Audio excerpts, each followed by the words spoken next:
Muy buenas, primer tema del curso de Historia de la Filosofía de segundo de bachillerato.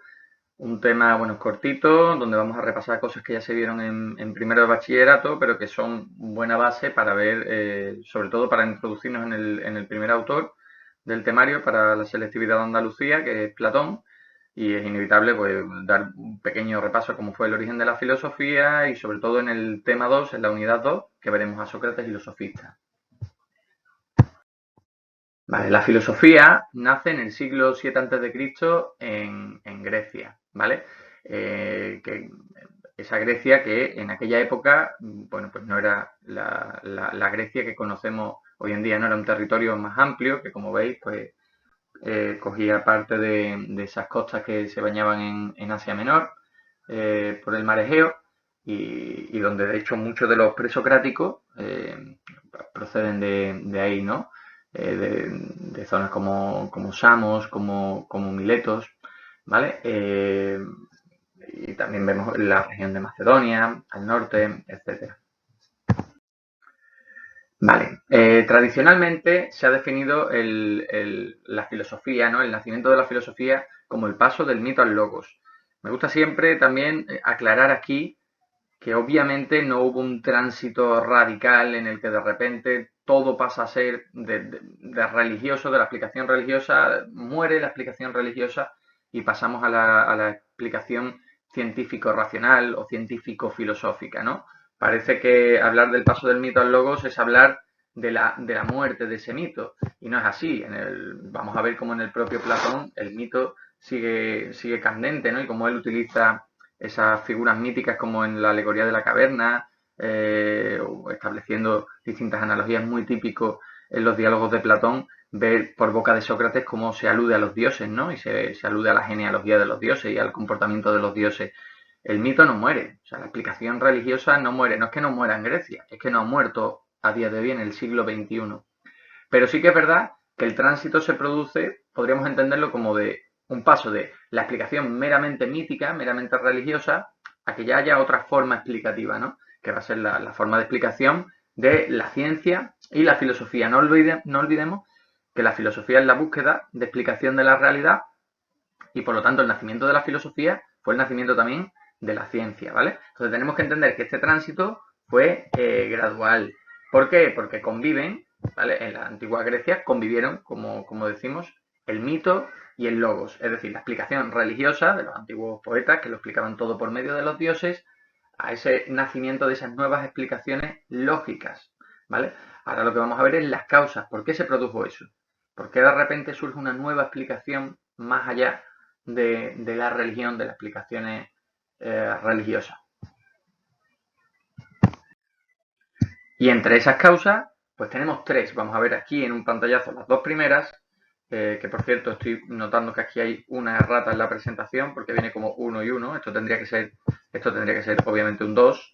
Y la tercera causa, que es realmente la más importante, la más definitoria, ¿vale? Pero como primera causa tenemos una causa social, ¿vale? Tengamos en cuenta que la sociedad griega no es como nuestra sociedad actual, era una sociedad muy compartimentada, ¿no? Según las clases sociales, y donde la ciudadanía era un privilegio que solo tenían unos pocos, ¿no?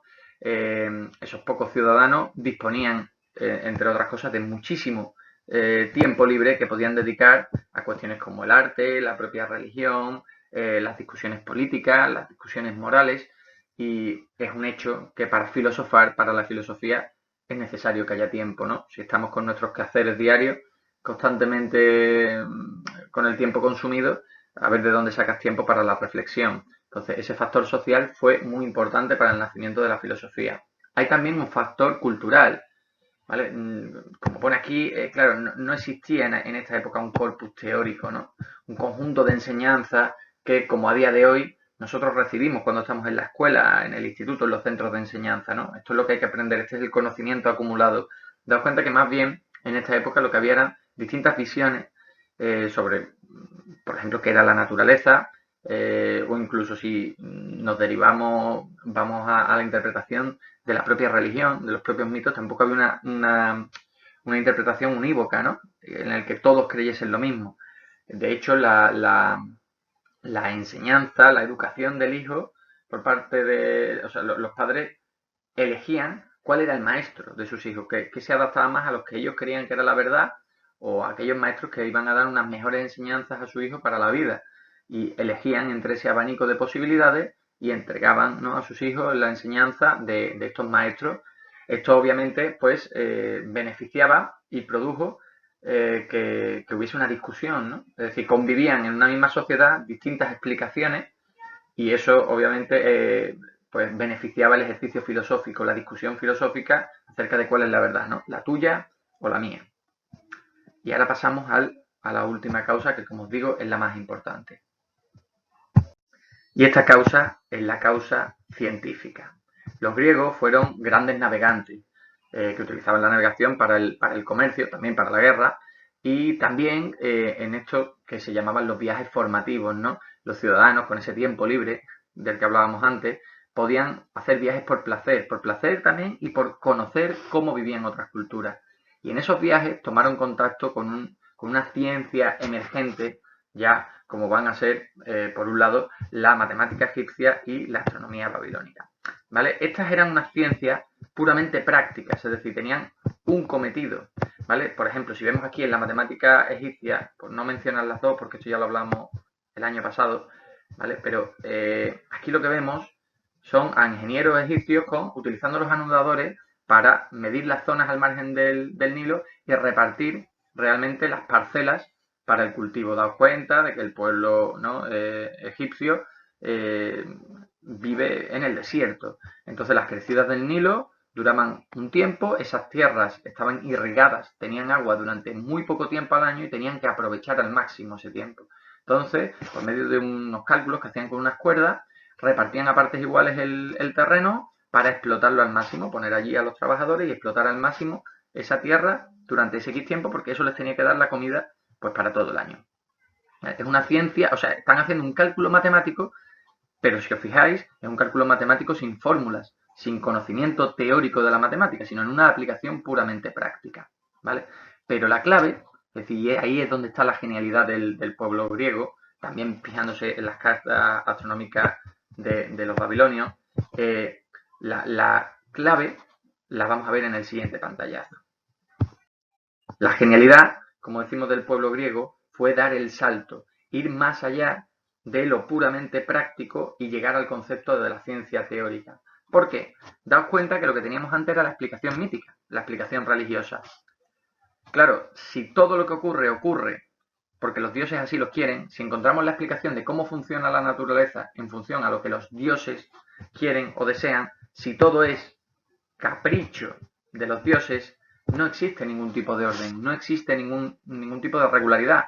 Entonces, ¿cómo podemos conocer científicamente una realidad que se comporta de forma azarosa, que depende de que el dios se levante enfadado, nos quiera mandar un castigo o lo que sea, ¿no? Imaginemos el ejemplo que pongo siempre, ¿no? La climatología. Si hoy llueve o se da un acontecimiento natural más extraordinario como un terremoto y lo entendemos pues eso, como la manifestación de la furia de un dios, vete tú a saber por qué habremos hecho para merecer eso. ¿Cómo podemos calcular eso? ¿Cómo se podría medir? ¿Cómo vamos a crear algo como un sismógrafo que mida los temblores de tierra? Si los temblores de tierra van a venir cuando al dios le apetezca. Claro, para que haya ciencia tiene que haber orden. Y eso es lo que los griegos van a entender, que la ciencia práctica de otros pueblos están demostrando. Que si la naturaleza se puede medir, entonces es que existe un orden natural. ¿Vale? Y entonces ese salto hacia más allá de lo práctico, ¿no? Nos dará lugar a una ciencia ya teórica. Porque la idea es que si la naturaleza se puede medir, entonces se puede comprender. Ese orden natural se puede comprender por medio de la razón humana. La razón humana puede comprender por qué la naturaleza funciona como funciona. Y por lo tanto ya no es una cuestión de capricho, no es una cuestión de azar, la naturaleza es medible y por lo tanto es predecible. Algo que es muy importante para que pueda haber ciencia. Vamos, no es que sea muy importante, es vital. Sin eso no podría haber ciencia. ¿Vale? La consecuencia más importante, ¿vale?, de esta nueva forma de entender la realidad va a ser la separación entre ser y apariencia. Porque, claro, también destaca una cosa. Es evidente que nosotros vemos una realidad, ¿no? Esa realidad que vemos, digamos, sería lo aparente. Vamos a borrar esto para ir señalando mejor cada cosa. ¿Vale? La realidad que vemos es la apariencia. Nosotros vemos la lluvia, nosotros vemos el terremoto, nosotros vemos el viento, nosotros vemos cómo se mezclan dos sustancias, ¿vale? Cuando echo sal al agua veo cómo se disuelve. Veo la apariencia, pero no veo el ser. Es decir, no puedo ver cuál es la causa de que ocurra lo que ocurre. Una cosa es lo que ocurre, lo que veo, lo aparente, ese es el fenómeno natural, eso es lo que observamos, y otra cosa es la causa, el por qué ocurre lo que ocurre, el ser. Y claro, esto, si lo pensamos un momento y lo atamos a lo anterior, nos damos cuenta de que es lógico, ¿verdad? Es decir, hemos visto que realmente lo que ocurre no ocurre por capricho de dioses, aunque el ser humano venía durante siglos creyéndolo y pensándolo así, y todavía, como decimos, en esta época hay mucha gente que sigue pensando así, pero ahora de repente encontramos una regularidad en la naturaleza, encontramos un orden que antes no concebíamos. Pues surge esa distinción, ¿verdad? Una cosa es lo que vemos y otra cosa es el verdadero ser, el por qué ocurre lo que ocurre. Y para llegar al verdadero ser de las cosas, para llegar a las causas, hay que ir más allá de los fenómenos, ¿vale? Los fenómenos naturales deben ser superados para llegar a las verdaderas causas que rigen, ¿no? Esas causas, eso es lo que en filosofía vamos a conocer y vamos a nombrar siempre como el ser, ¿vale? Es un término muy importante en filosofía. Llegar al ser de las cosas es llegar a su fundamento, al por qué ocurre lo que ocurre, más allá de aquello que sea lo que ocurre. Y la razón, obviamente, es el vehículo, ¿vale? Es el medio que nos puede proporcionar ese conocimiento. ¿Vale? La ciencia o filosofía, entendidas como conocimiento racional, se construyen yendo más allá de las apariencias para llegar al ser de las cosas. ¿Vale? Es un pasito más a lo que acabamos de decir. ¿Vale?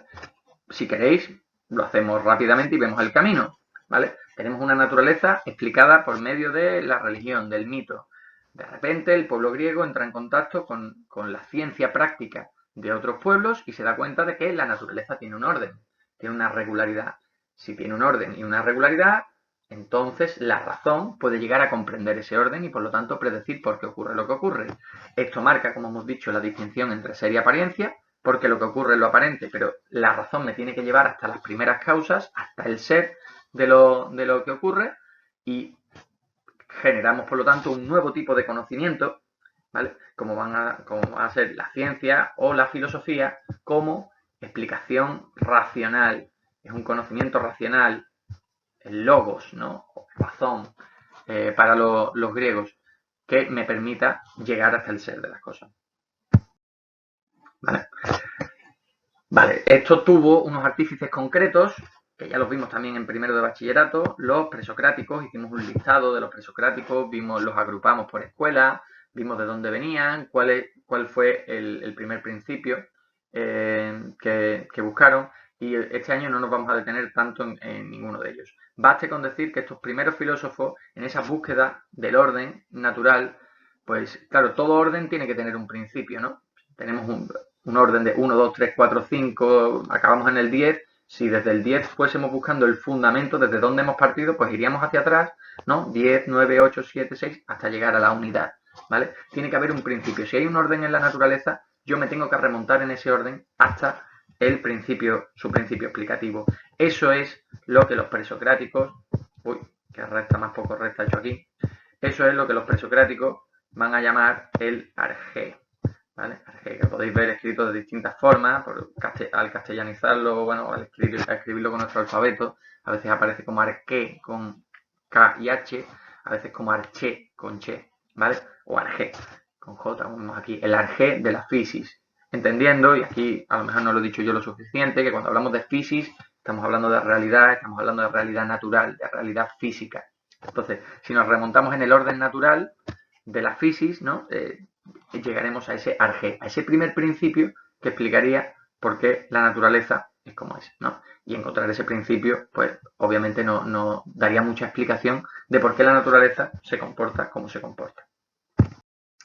Lo dicho, aquí tenemos una tabla, ¿no? con los autores agrupados por escuela y abajo, ¿no? Una guía de los años, pero esto ya lo trabajamos el año pasado y este año, bueno, con las 2 horas que tenemos de asignatura y, en fin, y el poco tiempo, es mejor que vayamos al grano para entrar en los autores que efectivamente entran en selectividad y conllevan un análisis de texto y sirva este tema realmente para tener una base para empezar con Platón. Una vez que tengamos a Platón, ya tenemos una buena base para poder ir dando saltos y ver la discusión filosófica, bueno, sin ver algo que es muy interesante, que es ver todo lo que pasa intermedio, pero bueno, no tenemos tiempo para todo y hay que elegir temario. Así que vamos a ir al grano.